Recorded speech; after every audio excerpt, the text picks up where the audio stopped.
Dan O'Brien from O'Brien Property Maintenance. Just doing a talk review on the BullFix kitchen brackets.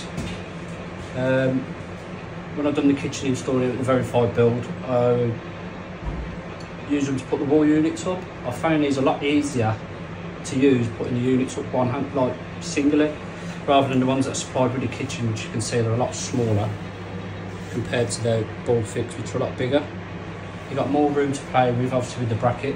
So if you are putting a wall unit upon yourself, you don't have to aim for a tiny little bracket. You've got a lot more area to play with on this bracket. Also, as well, I've done, you can put one in the middle of two units, chop a small little bit out the back of the unit, and you can actually use one bracket for two units rather than two small individuals, and it saves. And to be honest with you, they're a lot more robust, a lot thicker, and from the width of it, you've got more screw space. So if you do have to bridge them across cables or pipes or anything, you've got a lot of area to clear the electrical pipes.